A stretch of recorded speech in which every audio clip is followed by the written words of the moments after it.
Assyrians in the diaspora, we don't get much recognition like this. No, we don't. And I made sure that at least if I couldn't include my Assyrian community, because it was really hard to try and to get it to fit and make it work, but I said I'll do the next best thing and make sure the production team is full of Assyrians. Yeah.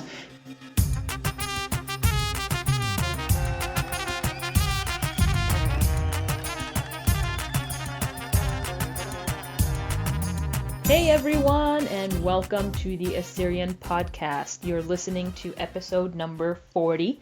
My name is Ninorta, and I'm your newest co-host from the hot and sunny state of Arizona. Not only do we have the amazing Grand Canyon here, but we have many Assyrians, and I'm very excited to introduce you to them all. In future episodes, we'll go through the deserts and bring you the hot Arizona heat, but in this particular episode, it's going to be a little different, because I recently had a wonderful opportunity to travel to Sydney, Australia, where I met Ramos Jakob. I could hardly pass up the opportunity to sit down with this musician and producer whose work spans from Janet Jackson to many others. If this is your first episode that you're listening to on the Assyrian Podcast, welcome, Shana Tilochon. We deliver new episodes to you every Tuesday, so to keep up, be sure to click on the subscribe button and let others know about us. Join our email list by emailing us at info@assyrianpodcast.com, and please don't forget to review us and tell your friends. Lastly, we'd like to thank our sponsor, Tony Kalagorakos, and the injury lawyers of Illinois and New York. If you know anyone that has been in a serious accident, please reach out to Tony. He has been recognized as a top 40 lawyer and a rising star by Super Lawyers publication and has obtained multiple multi-million-dollar awards. Tony can be reached at injuryrights.com or at 847-982-9516. I won't hold you up any further. Here is the outgoing Ramos Jakob. You're a musician, producer, and also a set designer, right? Correct, that's right. How long have you been performing? I've been performing for the past 6 years. Yeah. Wow. Yeah. I've been dancing since I was a kid, but nothing like on I was going to say stage your or... videos and things like that make it seem as if you've been doing it for longer than 6 years. Really? So you're really good with the dance moves and things like Thank that. you. Yeah. Most recently, you were working on a project, the Made for Now music video. Correct. Can you tell us a little bit about that journey and what sparked you to create this video clip and where you are now with it? Yeah, absolutely. So that music video was inspired because I've been inspired by the Jacksons and Michael Jackson and Janet Jackson, and my recent works have been all about have been very humanitarian. So it's all about humanity. It's all about people, culture, and you see. If you've seen some of my recent performances as well at the Assyrian New Year, I was dressed in my, cultural attire with, the different cultures as well and the communities from Australia. And when she released her latest single, Made for Now, I saw that. I saw her embracing the African, the Latin culture, and the message was so relevant to now. It's like, we're made for now. We're made to live and embrace and love each other. So I'm like, we have that here in Australia. We are known for our multicultural diversity and our communities. The only problem is I had this amazing idea, but to get to so many dancers and get to so many communities, I had to liaise with a choreographer here in Australia by the name of Melanie Louise. And she helped me get the numbers because we wanted to make this like a flash mob, right? And you know how there's all these challenges like level up challenges and all these other different challenges you see on Instagram and social media. I thought, why don't we try the Made for Now Australia challenge? So we put out a post asking everyone, come and join us, come and be a part of this amazing, mainly dancers. And Melanie had a lot of connections as well in the dance community. So I sat with her and said, let's come up with this idea to amalgamate all these amazing communities together. But we only had 2 weeks. So it was like the dancers had to be prepared, learn choreography. And these are professional dancers as well. Like we had 1 week so we can send out the parts and lock people in, and then 1 week to learn the choreography. And the reason why we had 2 weeks is because I was going to be on a TV show as well. And I had a contract that once that TV show starts, I couldn't release any new material. So we came together, we brought the dancers together, we scouted locations. It was crazy, it was chaos. Yeah. But, at the end of the day, it was all worth it because we saw something amazing come from it where we got Janet Jackson. Yeah, and I've seen the video, and for 2 weeks of work, that's pretty amazing. It's crazy. So you produced the video. Correct, I did, yeah. And Janet Jackson saw it. Yes, right? Yes. Did you get any feedback from her? Absolutely. Like, she loved it.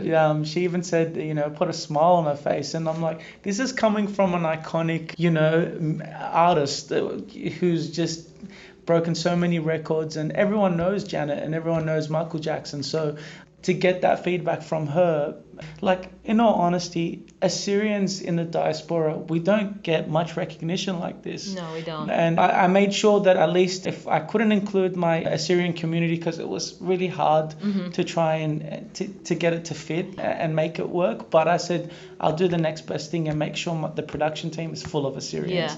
Because we've just got now Janet Jackson, who has shared this link, and it's got all these Assyrian names who are involved in it, and I just really wanted to make sure that people know, hey, Assyrians did that. Yeah. Wow, that's really awesome. Yeah. You mentioned that you're on a TV show. Yes. Now, the TV show is called All Together Now. Yes.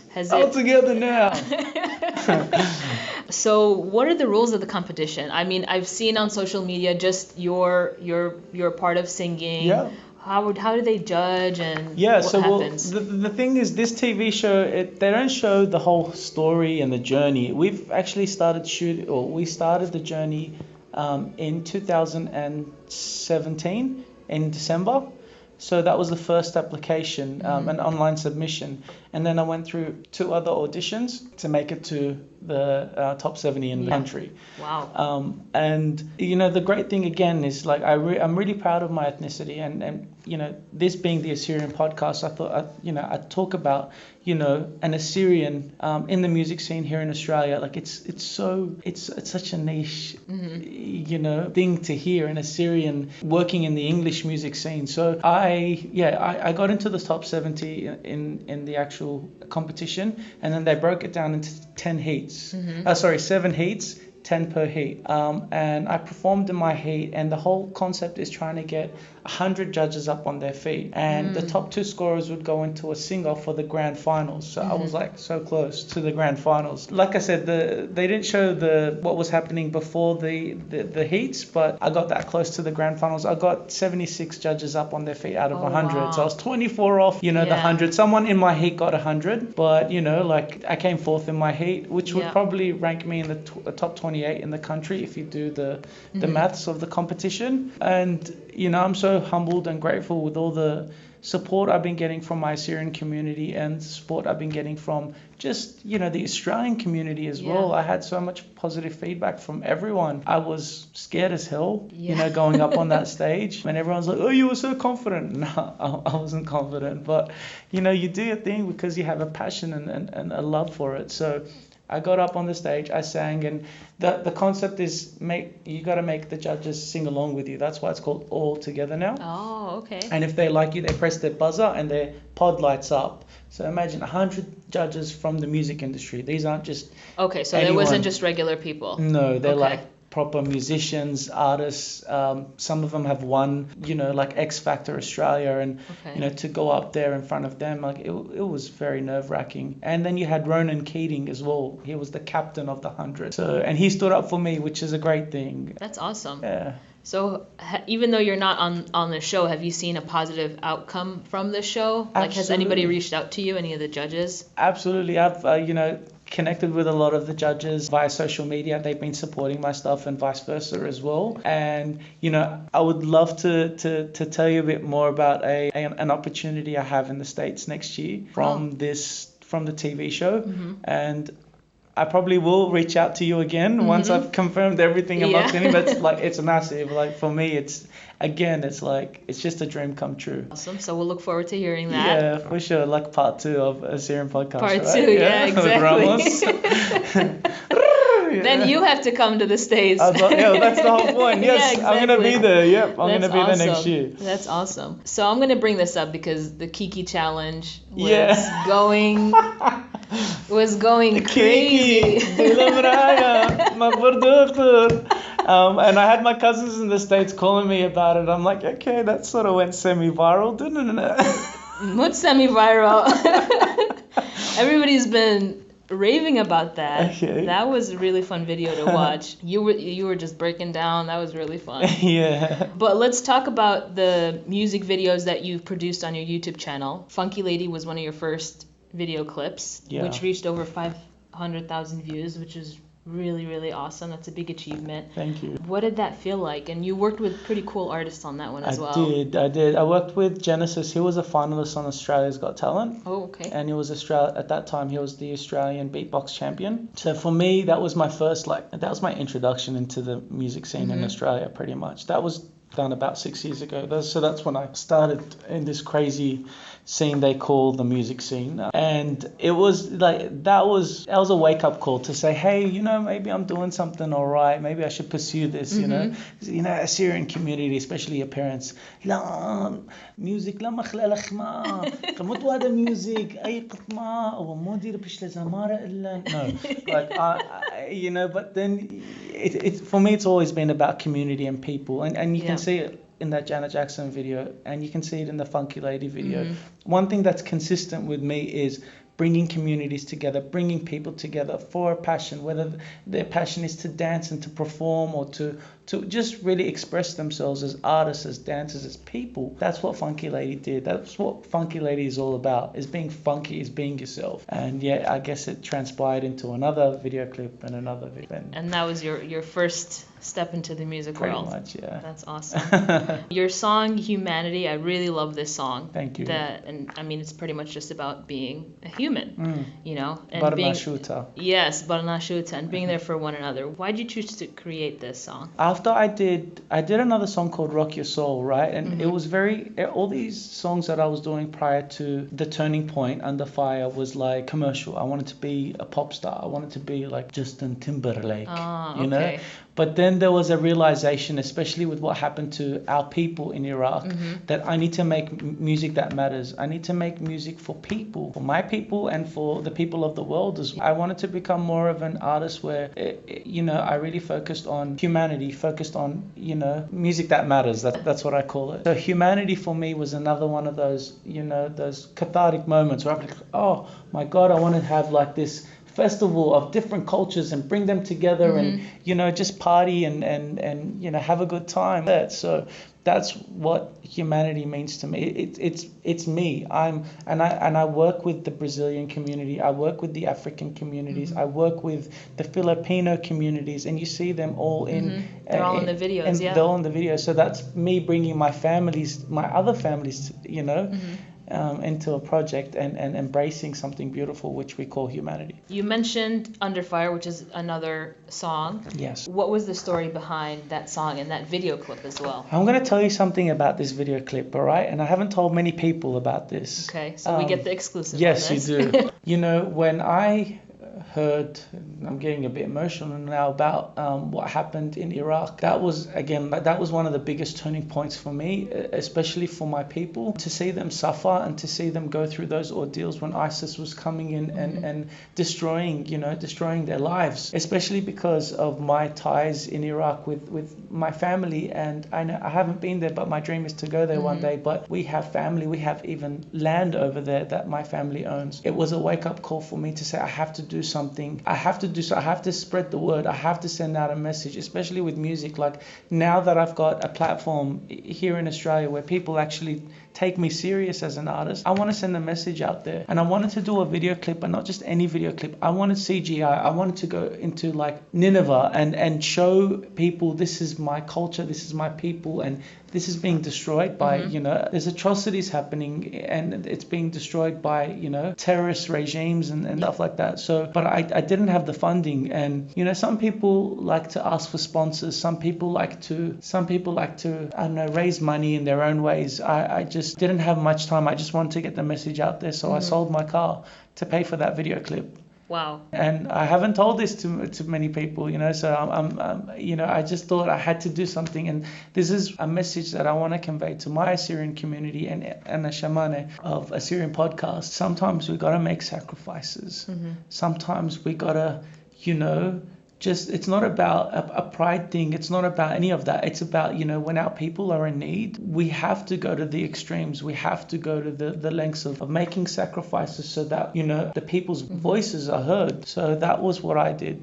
That was, and with the music video came all this amazing CGI and paid for my dancers and we went to an amazing set and we just worked on it until it was like we were at a really happy point. And then the proceeds I donated to Assyria at that time as well. And I love Assyria. Massive shout out to them. I've worked with them on countless projects and they're just amazing. Young crew who just are so they're everything, I just love being around people, Assyrians like that. And that's beautiful. Wow, you sold your car.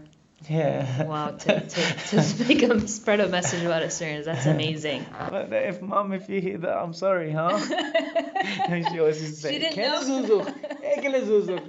know? Mom and dad, they're always on my case. Where's your money going? I'm like, music video.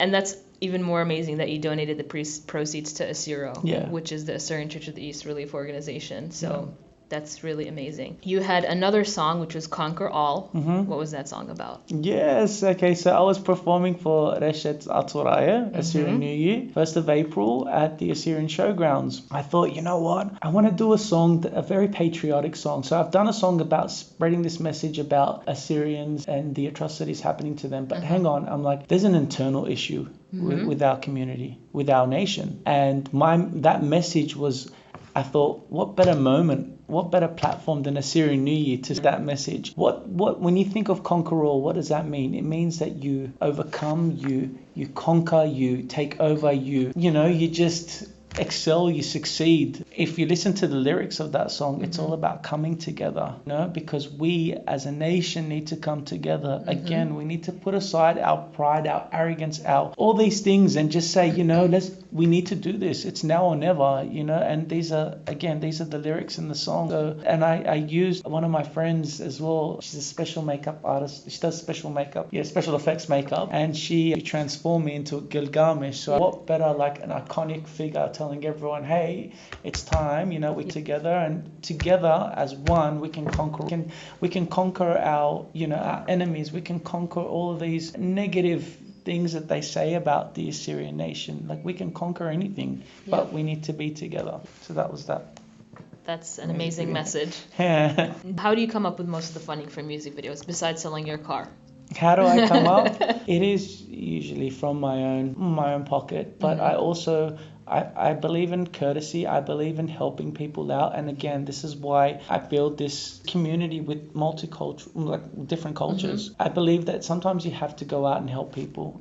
Don't just stick to your own bubble and your own ideas and your own concepts. You need to go out there. And this is the other thing. This is why I love so many Assyrian people in the diaspora, like, Sumer in Africa, because we get out of this bubble and we go and explore different cultures and we go and connect with different cultures and help people out. And sometimes when we have our own projects, they're like, hey, we're going to come and help you out as well. We're going to come and, support you. And one person I really want to make a mention is, his name was Vana Siang. He was the director of my music videos. Him, and I have my first cousin, Carlos, which is also beneficial to me that I have family members that work in the industry. Yeah, of course. But Vana Siang was someone who believed in me. He's an Australian with Cambodian ethnicity, and he grew up with us. He grew up with Assyrians. He was one of the people that inspired me to make music for my community as well. He saw something in me that not many people did, and he believed in me, and he would help me with my music videos. He would direct them and shoot them and edit them free of charge, because he said to me, I believe in the same thing that you believe in. He believes in humanity. He believes in even the Assyrian people. He believed in us. And that's one thing I'm so adamant about. Like, we need to go and convince other people, who we are and to come and help us, to come and help our cause. It's one thing we keep it within our community. We can always keep it within our community. And Assyrians are always going to be patriotic and say, "Khaya ta'atur," as I will to my last breath. But it's people out there as well that we need to connect with. People like Vana Siang, who would help me direct and shoot my video clips and not spend 1 cent because he believed in Assyrian people as well. And the Khraya went out of his way. Wow. So, yeah. I know it's been very emotional. No, that's I'm sorry. That's all right. I'm pouring my heart out. That's all right. That's perfectly fine. Yeah. And like you said, that's all we need. One person to believe in us to make your dreams come true. And he was a genius. Like the things he was doing, he was working on, national TV programs and directing, documentaries around the world. But Allah Maniche, he passed away. God rest his soul. Thank you. 3 months ago. So it was pretty tough for me because he was like my brother, my mentor, my best friend. And he was also best friends with my cousin and my family. So he was practically family. Yeah. On a lighter note, like we'd always, joke around, and he'd even speak Assyrian. He's like, "Hello, Dakhid," in his Asian accent, but he'd speak Assyrian. So I think that's amazing when we can connect with people around the world and they embrace our culture. Can I tell you one more story as well? Yes, that was pretty please. cool. Okay, so Assyrian New Year, there was, you see this young African girl in Humanity. She's the one with the afro and the beautiful yellow dress. She's from Ethiopia. Anyway, she was adopted by an Australian parents. Her story is amazing, and she was on Little Big Shots, the TV show Little Big Shots. Yeah, she was on it in Australia, and we connected so much, myself and her family. And her parents, when they came to the Assyrian New Year, they just fell in love with the Assyrian people, and they even took home a Assyrian flag. And till today, she always tells me, "I've got that Assyrian flag in my house." And I'm like, how amazing. Like, this is an Australian family with adopted Ethiopian and Colombian kids. And they've got an Assyrian flag in their house. Wow. Isn't that amazing? That's awesome. Well, it's people like you that are spreading the message about Assyrians and who we are and inviting them to our events and things like that. That's what we need to do. That's what I believe we need to do. But I've seen your music videos on YouTube, and there is a lot of intense choreography. Oh, yeah.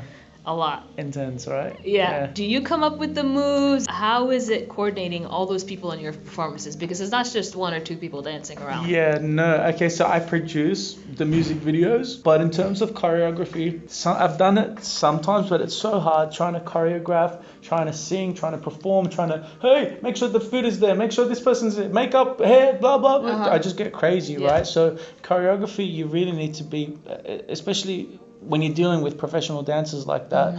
So I make sure I get people to help me out with choreography. So there's two main choreographers, Karen Su and Daryl, we call him Demo. They're my two main choreographers, and they help me with the choreo and making sure I'm in line with everyone, because I have to really level up to all those other dancers, I'm working 9 to 5, at a office job, and then at nighttime I put on my Batman cape and hat, and I'll be like, okay, bring on the moves. Let us become this superhero artist that dances like you guys do. Yeah. Speaking of your daytime job, what do you do? Okay, so I'm a set designer. I design stages, exhibitions, sets, one of which, you can see my shirt that I'm wearing at the moment. It's Gold a Gold Coast Coast 2018 Commonwealth Games. Wow. So I was working on that set, and also the ASEAN Summit. So I was one of the lead designers. No, I was the lead designer for the ASEAN Summit. That's like have you heard of the G20, where all the presidents and prime ministers of the world come together, they congregate and they speak about worldly issues. So we had one called the ASEAN Summit at the International Convention Center in the city. I designed the whole planetary area. Wow. Yeah, I got to sit in the Prime Minister's chair as well. After the whole thing was finished, it was like all the stress, all the long hours. And I sat in the Prime Minister's chair. Did you get to pass any laws? In my head, yeah, I did. The first law, Assyrians demand their land back, so we're going to go and give them their land back. That was the first law. That's a great first law. Right? Do you have any other new music projects coming up? I have so many projects coming up next year. I've written about, I think 8 new songs at the moment. 8. Wow.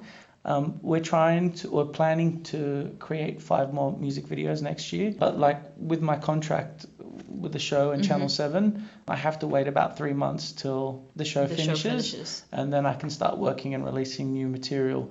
But I've got 8 songs. There is one song I'm going to tell you, it's a remake of an iconic Assyrian song. The artist gave me permission to remake it, and it's like half English, half Assyrian, and I'm in love with it. I can't wait. The music video is going to be next level. It's going to be, again, CGI. It's going to pay tribute to our culture in a different way. They spoke about it briefly on A&B, and they showed an image of me wearing ancient Assyrian warriors attire, clothing. Fingers crossed, we're going to make this a special one. Can you give us a hint? About the song, or yeah? See if we can guess. There's a lot of Assyrian songs out there, so this is one of the most iconic ones. Really? Yeah. Think about Assyrian New Year. What song gets played at Assyrian New Year? I'm gonna sing the melody, and then that's it. Okay? Because I want to leave it as a surprise. Okay. That's it. You probably know which one it is. I got it. Okay? It's the first. Yeah. Wow, that's really awesome. Yeah. So we're working on it. The artist has heard the song. He likes it. So I just, because I've been so busy this whole year, I haven't been able to continue, with the concept for the music video and shooting it. But it's in the pipe works. That's going to happen next year. Plus the other music videos, and then the big announcement in LA, Hollywood next year in July. So I'm going to make that announcement soon. And then there's also a feature film in the works as well. A film too? Yes, and this is okay. Oh my gosh, Ramos, you are. it went like glory to God, like everything. Absolutely. Praise God for everything, my blessings and my health as well. I'm praying that I stay healthy so I can continue these, because I've had a bit of some health scares over the years.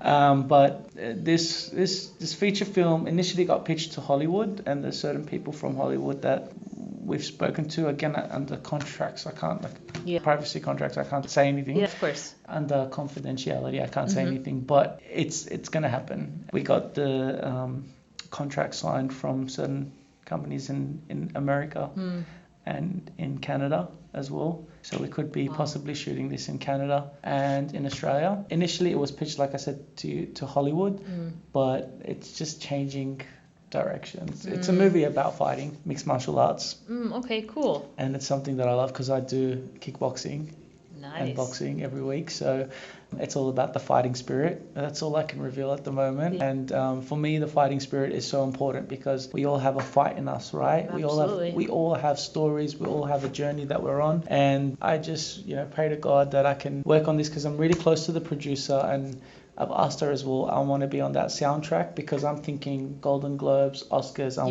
want to be able to do a song for a feature film. I'm dreaming big, you know. Like everyone starts from somewhere, but like Assyrians, why not? Why can't we? Why can't we? And I pose that question every time. If they can do it, why can't we? If African Americans who were oppressed and suppressed in America and they rose above it all, and why can't Assyrians do it? Why can't we? We can, and exactly. we will. And we will, right? Yeah. Yeah, that's it. I like you. You're right. Any advice that you'd like to give any aspiring artists out there? Absolutely. First of all, dare to dream, and dare to dream big. Don't get disheartened, because I know in our community sometimes we don't give so much time. We don't give so much time to music and the entertainment scene. We don't. And I think as a message to other Assyrians who want to get into the music industry, go for it. There is nothing wrong with it. There's nothing wrong with being a musician. There is nothing wrong with being a singer, a performer, an entertainer. In fact, some of the most inspiring people in the world are artists. They have the biggest following. Yeah, you've got sports athletes as well, which is all right, your soccer players and stuff, that, which is totally cool. You've also got your Beyoncés, your Michael Jacksons, your Janet Jacksons, your, just legendary people who, if they say a message, if they convey a message, hey, the whole world is following them and going to follow that message. So go for it. Your family members might dishearten you. Your friends will say, how many friends I've had say to me, oh, soda, you're doing another music video, soda. So when they say this word, it's like, oh my God, stop. I am following my dreams, and I'm telling you guys, follow your dreams, follow them and go hard. Don't let anyone dishearten you. Just keep going, keep working hard, and your efforts will really, pave the path for the next generation. So even if you don't get there at the end, but don't have that mentality. Say you're going to get there, you're still paving the way, because there's going to be a new generation of aspiring Assyrian artists that are going to, rise from, and just conquer all. There you go. So I know you mentioned that you're going to work on an Assyrian song, but do you have any plans on either writing an Assyrian song or singing an Assyrian song in the future? I've written Assyrian songs. You've written Assyrian songs? I've written about 6 Assyrian songs, but the thing is, I'm not confident with my Assyrian. Really? Yeah, like I can speak Assyrian, I can speak and write, and I sang. I was part of the choir for Naruto. Oh wow! Yes, I was right smack bang in the middle, singing Apramuchiba, and all the amazing songs there. But I think I just need to train myself a bit more before I release any Assyrian songs. Yeah. Not that I have any doubts and anything like that, but when I release things, I want them to be best. Of course. Because we have a lot of kha and difficult. We do, don't we? And the and the That's a funny Assyrian noise. Yeah. And I'm trying to teach my friends how to say it. How? No. They'll never get it. No. We're gifted. Yeah. What's your favorite Assyrian song? Dish? Oh, song. Dish. That's been done before. But you can tell me your dish too. Mine is easy. Mine is biryani. Biryani. Yeah, Okay. biryani is very easy for me. As soon as you cook that biryani, you're coming right over. Yeah, pretty much.